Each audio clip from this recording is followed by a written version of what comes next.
আসসালামু আলাইকুম। আশা করি সবাই ভালো আছেন। আজকে কিছু জিনিস আমি একটু ডিসকাস করার জন্য ভিডিওটা করলাম, বিকজ যেটা হচ্ছে আমরা রিসেন্টলি জানি যে ল্যাপটপের প্রাইসটা খুবই আনস্টেবল, বিকজ হচ্ছে ডলার রেট ইনফ্লেশন প্লাস হচ্ছে আমাদের ভ্যাট ট্যাক্স সব কিছু মিলিয়ে ল্যাপটপের প্রাইসটা একটু টালমাটাল অবস্থা।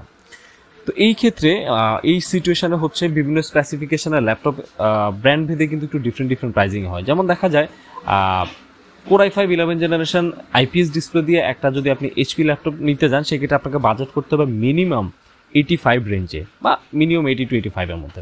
বাট সেম স্পেসিফিকেশনে যদি আপনি অন্য কোনো ব্র্যান্ডে প্রেফার করেন বা সবই সেম থাকবে, জাস্ট হচ্ছে ব্র্যান্ডটা ডিফারেন্ট হবে, সেক্ষেত্রে কিন্তু প্রাইসটা 70,000 পর্যন্ত নেমে আসতে পারে। অর্থাৎ এখানে দেখা যাচ্ছে ব্র্যান্ড ভ্যালুর কারণে একই জিনিস একই স্পেসিফিকেশন আপনাকে কোনো ব্র্যান্ডে গেলে দেখা যাবে যে আপনাকে 10,000 টাকা এক্সট্রা দিতে হচ্ছে, আবার কোনো ব্র্যান্ডে আসলে আপনাকে 10,000 টাকা কমে পাচ্ছেন। সো এই যে সিচুয়েশনটা, এই সিচুয়েশন আজকে আমি আসলে একটা ল্যাপটপ নিয়ে ভিডিও বানাচ্ছি, যেটা হচ্ছে এসার ভেরো ল্যাপটপ, এসার ভেরো সিরিজের। বেসিক্যালি ভেরো নিয়ে আমি যদি একটা ইন্ট্রো দিতে চাই, এটা হচ্ছে বেসিক্যালি ওশান বাউন্ড প্লাস্টিক থেকে রেডি করা। অর্থাৎ এটা পরিবেশের যদি এটা কখনো রিসাইকেল হয়ে এটা যদি সমুদ্রে চলে যায়, এটা হচ্ছে 100% সমুদ্রে মিশে যাবে, অর্থাৎ এটা পরিবেশে কোনো দূষণ করবে না। সো এসার হচ্ছে খুবই ডিফারেন্ট একটা ইউনিক একটা ল্যাপটপ নিয়ে আসছে এই মুহূর্তে পরিবেশের কথা চিন্তা করে।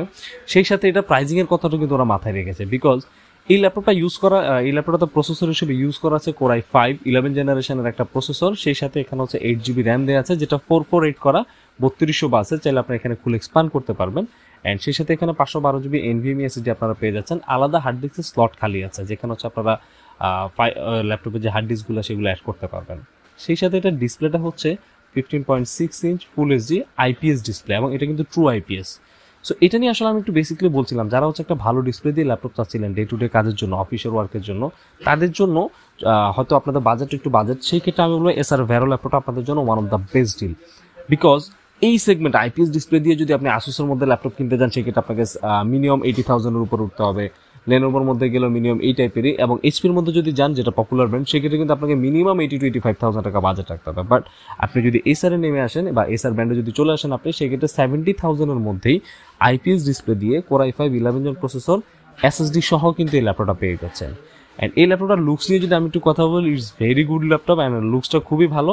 এবং যেহেতু এটা ওশান বাউন্ড প্লাস্টিক থেকে তৈরি, এটা রেগুলার যে আমাদের ল্যাপটপগুলো হয় যে হার্ড ফাইবারের যে বডি, ওইটা থেকে কিন্তু এটা much better.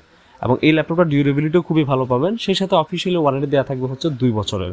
And Windows 11 fingerprint sensor, backlight keyboard, সেই সাথে হচ্ছে ওয়াইফাই ব্লুটুথ থেকে শুরু করে ইচ অ্যান্ড এভরিথিং এটাতে এক্সিস্টিং দেওয়া আছে। অ্যান্ড যেটা বলছিলাম যে প্রাইস রেঞ্জটা, এটা বর্তমানে আমাদের এমআরপি চলছে 69,000, যেটা হচ্ছে আমাদের শপ এসে পারচেস করলে আরও কিছু টাকা হয়তো আমরা আপনাদেরকে ডিসকাউন্ট করে দিতে পারবো। সো যারা হচ্ছে বেসিক্যালি ডে টু ডে কাজের জন্য আইপিএস ডিসপ্লে দিয়ে সাথে হচ্ছে খুবই ভালো লুকস এবং বিল্ড কোয়ালিটি দিয়ে ল্যাপটপ চাচ্ছিলেন, তাদের জন্য হচ্ছে এসারের ভ্যারোটা। সো এই ভ্যারো নিয়ে যদি কোনো কোয়ারি থেকে থাকে, আপনারা আমাদের ভিডিও লিঙ্কে কমেন্ট করতে পারেন, আমরা ট্রাই করবো সেখানে প্রত্যেকটা কমেন্টে রেসপন্স করার। অ্যান্ড এটা আমাদের শপে অ্যাভেলেবেল আছে, চাইলে সে পারচেস করে নিতে পারেন। ধন্যবাদ সবাইকে ভিডিওটা দেখার জন্য, আশা করি ভিডিওটা ভালো লেগেছে। সবাই ভালো থাকবেন, আল্লাহ হাফেজ।